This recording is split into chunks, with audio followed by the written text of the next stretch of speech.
Amberjacket checking in again. I am on day 10 of my intermittent fasting, and I'm going to tell you that I actually really enjoy it. Um, I do, I did at a couple points get a little hungry near the end of my fast, but what I did, which might be different than what some other people have done, is I will fast. I'll eat when I wake up at 5, and then I'll stop eating at 1 o'clock right before I go to work. So I work usually from 2 to 10 ish, and then I don't eat at work. Now, breaking the habit is the worst part of that whole thing. If you're used to snacking at work, I have a sit down job that's also can be stressful at times. So I comfort eat usually. I'll comfort eat. I'll snack. I'll just snack because I'm bored. If it's a slow day, and that's not healthy for you. I remember reading a phrase a while back that says, if you're not hungry enough to eat an apple, you're not hungry, you're just bored.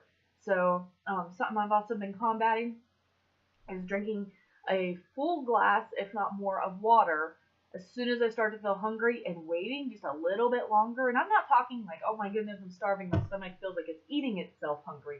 I'm talking about, I could eat, I could leave it. I'm starting to feel a little hungry. Like, I feel like I should be eating right now because it's habit, and breaking that habit is hard. It takes a number of weeks to break a habit. It takes a number of weeks to form a habit. So I'm trying to break old bad habits and trying to incorporate new habits. But on day 10, I haven't really lost weight, but I do feel more energy in the morning, and I feel more energy throughout the day. And even later in the day, I've actually done really well with the not eating at work. I don't really get hungry because I eat right at my end of my feast period. So I'll eat at 12 o'clock. I'll eat my second meal, and I'll stretch it out and enjoy it and taste it, as you will. So I'm not scarfing down my food, and then and then something that's a little bit higher in fat. Now everybody starts to hear, oh, high fat, then they freak out and they scare away. No, fat is actually healthy for you as long as your meal is not greasy fat, like a good fat. Cheeses, nuts. They also have a lot of protein, but they do have a lot of fat. So you do have to be aware of that, which causes more calories. But remember, calories can be off by up to, I think it's 10%. I have to check my source on that. But calories can be off. The FDA allows every food to be off by up to, I believe it's 10%. It might be more without saying exactly what it is. But so don't stress about that. Also, something I kind of wanted to talk about today. I weigh myself every day. I wake up in the morning, I go use the restroom, I peel off my clothes, and I step on the scale every single day. It's like a control situation. I know exactly how much I weigh. I know if I put on weight, if I've lost weight. I can tell if I've eaten a salty meal because then I tend to gain the weight for a couple days, but then it falls back off. Anything less than 5 or 7 pounds is more than likely just water weight, and you've eaten a salty meal, you cheated, which we all are allowed to cheat once in a while, so don't get down on yourself. Just get back on the wagon if you fall off. No big deal. You can get on 1,000 times. There's no limit to it. It will always slow down and let you back on. So don't stress if you fall off the wagon. But if you weigh yourself every day like I do, don't take too much stake into the weight. When I started working out for strength and for muscle, I started gaining weight. Now, my work actually does a thing called a biometric screening. So what they'll do is they'll take your weight, your height, your waist measurement. They'll check your cholesterol and all that stuff, which I do.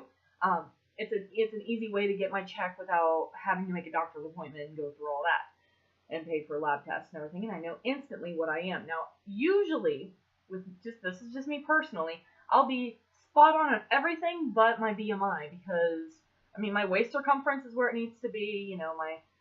My height's where it needs to be. Everything else, they're like, oh, you carry a little around the middle. I'm like, yeah, but that doesn't take into account body fat percentage, which is what I'm focusing on. Not focusing on the scale all the time because remember, now a lot of people say a pound of muscle weighs more than a pound of fat. Well, a pound of muscle is going to weigh the exact same as a pound of fat. A pound of muscle is smaller than a pound of fat, and muscle works harder. So you have to feed it a little bit more. So you are going to raise your calorie intake a little bit. Now don't go overboard. That doesn't mean go out and eat 2 dozen donuts by yourself today because you worked out. That does not mean that. And you need to make sure it's always healthy food, always whole foods, always foods that's good for you.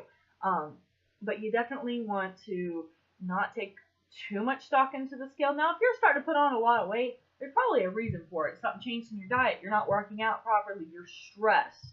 Releasing that cortisol, that stress hormone that helps you retain stuff. That can also help you retain water. So just be aware of that. Don't be scared of that. It's just something that you may want to consider to keep in mind. My biggest goal is, how do you feel? You put on a pair of jeans and they're starting to get a little loose? Do you put on your shirt and you like it? Like when I started working out 2 years ago, when I really started, I hated my arms. So I focused on my arms. And now I absolutely love my arms. They're probably one of my favorite parts of me. So, I mean, you can turn your worst feature into your best feature, but make it a reward. Don't make it a punishment. You're not punishing yourself for something you ate. You're rewarding yourself with the endorphins, and the results will come as long as you're consistent and keep going. I will check in again. I think I'm going to keep going with the intermittent fasting. I do really enjoy it. It is something I think can be sustainable. But a couple little, I know I'm kind of scatterbrained. I'm still getting used to this whole vlogging thing. So in the meantime, guys, keep it real, stay fit.